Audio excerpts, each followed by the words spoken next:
ఉక్రెయిన్పై Russia దాడి మొదలై సుమారు 4.5 కావస్తుంది. అమెరికా మిత్ర దేశాలు ఏకంగా 24,000 ఆంక్షలతో రష్యాపై విరుచుకుపడ్డాయి. కానీ యుద్ధంలో రష్యా దూకుడుకు మాత్రం ఇప్పటికీ కట్టడి చేయలేకపోయాయి. సరికదా మరింత సుదీర్ఘంగా పోరాడేందుకు రష్యా అధ్యక్షుడు పుతిన్ ప్లాన్స్ వేసుకుంటున్నాడు. అయితే ఇప్పుడు రష్యాను కట్టడి చేసేందుకు అమెరికా కొత్త బిల్లును ప్రతిపాదించింది. ఆ బిల్లు రష్యాపై 500% సుంకాలను విధించనుంది. ఇది రష్యాను అడ్డుకోవడం సంగతేమో కానీ భారత్, చైనాను టార్గెట్ చేసినట్టుగా ఉంది. యుద్ధాన్ని ఇంత దీర్ఘకాలికంగా నడిపిస్తున్న రష్యా రహస్యమేంటి? ఇప్పుడు అమెరికా 500% సుంకాల అస్త్రాన్ని ఎందుకు ప్రయోగిస్తోంది? ఈ కొత్త ఆంక్షల బిల్లుతో భారత్, చైనా పరిస్థితి ఏంటి? Let's watch.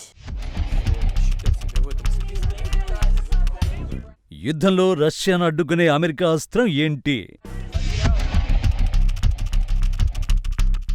500% సుంకాలతో ట్రంప్ ఎవరిని టార్గెట్ చేస్తాడు? రష్యాపై 24,000 ఆంక్షలు ఎందుకు విఫలమయ్యాయి? యుద్ధంలో రెచ్చిపోతున్న ఒక దేశాన్ని ఎలా ఆపుతారు? ఈ ప్రశ్నకు సమాధానం సింపుల్. ఆ దేశపు వ్యూహాత్మక ప్రాంతాలపై దాడి చేయడమే. ఒకవేళ అలా దాడి చేసే అవకాశం లేకపోతే ఏం చేస్తారు? ఓటమిని అంగీకరిస్తారు. కానీ ఈ రెండు పనులను చేయడం లేదు అమెరికా.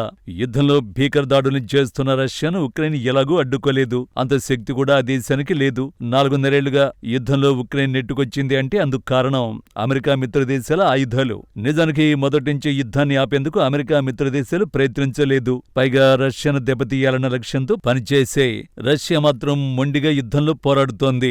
అయితే ఎన్ని ప్రయత్నాలు చేసినా రష్యా యుద్ధాన్ని మాత్రం ఆపడం లేదు. శాంతి చర్చలకు తమ షరతులే ఒప్పుకోవాలని మాస్కో డిమాండ్ చేస్తోంది. ఫలితంగా దౌత్య పరిష్కారం కూడా విఫలమైంది. అయితే యుద్ధంలో రష్యాను అడ్డుకునేందుకు మొదటి నుంచి అమెరికా ప్రయోగిస్తున్న అస్త్రం ఆంక్షలు. నిజానికి ఉక్రెయిన్ యుద్ధం మొదలైన తర్వాత రష్యాపై ఏకంగా 23,960 ఆంక్షలను అమెరికా మిత్రదేశాలు విధించాయి. ప్రపంచంలో ఇంత భారీగా ఆంక్షలను ఎదుర్కొంటున్న మరో దేశం లేదు అంటే ఆశ్చర్యం కలగక మానదు. ఉక్రెయిన్ యుద్ధానికి ముందు రష్యాపై కేవలం 2,965 ఆంక్షలు మాత్రమే ఉండేవి.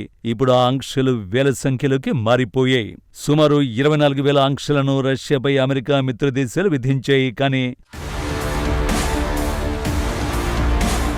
ఆ ఆంక్షలు యుద్ధంలో రష్యాకు అడ్డుకట్ట వేయలేకపోయాయి. యుద్ధంలో రష్యా మరింత భీకరంగా దాడులు చేస్తోంది. 2022 ఏప్రిల్ 24న మొదలైన ఈ యుద్ధం 4.5 చేరుకుంది. మొదటి ప్రపంచ యుద్ధం తర్వాత అత్యంత సుదీర్ఘంగా రష్యా యుద్ధం కొనసాగుతోంది. అయితే రష్యా యుద్ధం దీర్ఘకాలికంగా కొనసాగించడానికి కారణం ఆ దేశం విక్రయించే చమురే అని అమెరికా వాదిస్తోంది. ఇప్పుడు ఆ చమురును వాషింగ్టన్ టార్గెట్ చేసింది. రష్యా ఇంధన ఆదాయాలను దెబ్బతీయడమే లక్ష్యంగా రూపొందించిన సమగ్ర ఆంక్షల బిల్లుకు అమెరికా సెనెట్ తాజాగా ఆమోదం తెలిపింది. ఈ బిల్లు చట్టరూపం దాలిస్తే రష్యా నుంచి చమురు కొనుగోలు చేస్తున్న భారత్, చైనా వంటి దేశాలు భారీ సుంకాల ముప్పును ఎదుర్కొనే అవకాశం ఉంది. రష్యా నుంచి చమురు, గ్యాస్ కొనుగోళ్లు కొనసాగిస్తున్న దేశాల దిగుమతులపై 100% వరకు సుంకాలు విధించే అధికారాన్ని తాజా బిల్లు అమెరికా అధ్యక్షుడు డొనాల్డ్ ట్రంప్నకు కల్పిస్తుంది. అంతేకాకుండా రష్యన్ అధికారులు, కుబేరులు, ఆర్థిక సంస్థలు మాస్కో చమురు ఎగుమతులపై ఆంక్షలను తప్పించుకోవడానికి వినియోగిస్తున్న షాడో ఫ్లీట్ పై కూడా ఈ బిల్లు ఆంక్షలు విధిస్తుంది. కాంగ్రెస్నల్ వేసవి విరామం కారణంగా ఈ బిల్లుపై హౌస్ ఆఫ్ రిప్రజెంటేటివ్స్ లో సెప్టెంబర్ ఆరంభం కంటే ముందు ఓటింగ్ జరిగే అవకాశం లేదు. ఆ తర్వాత ఈ బిల్లు ప్రతినిధుల సభ ముందుకు వెళ్లనుంది. ఉక్రెయిన్ యుద్ధానికి నిధులు సమకూర్చే రష్యన్ ఇంధన ఆదాయాలను దెబ్బతీయడమే కీలకమని ఈ బిల్లు మద్దతుదారులు పేర్కొంటున్నారు. మాస్కో నుంచి చమురు, గ్యాస్తో సహా రష్యన్ దిగుమతులపై 500% వరకు సుంకాలు విధించే అధికారాన్ని ఈ ప్యాకేజీ అమెరికా అధ్యక్షుడు ట్రంప్కు కల్పిస్తుంది. అదే సమయంలో రష్యన్ ఇంధనాన్ని కొనుగోలు చేస్తున్న దేశాలపై కఠిన చర్యలు తీసుకునేందుకు వాషింగ్టన్కు అధికారాల్ని ఇస్తుంది. ఈ బిల్లుకు ఆమోదం లభిస్తే పుతిన్తో పాటు పలువురు సీనియర్ రష్యన్ అధికారులు కూడా ఆంక్షలను ఎదుర్కొనే జాబితాలో చేరుతారు.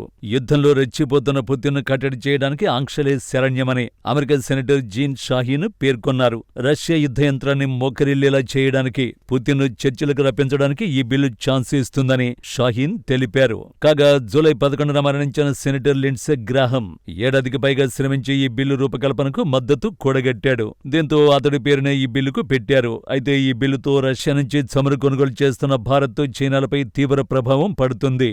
భారత్ మొత్తం చమురు దిగుమతుల్లో రష్యా నుంచి 40% దిగుమతి చేసుకుంటోంది. కాగా చైనా తన మొత్తం దిగుమతుల్లో 20% రష్యా నుంచి కొనుగోలు చేస్తోంది. అమెరికా తాజా ఆంక్షల బిల్లుతో రెండు దేశాలపై తీవ్ర ప్రభావం చూపనుంది.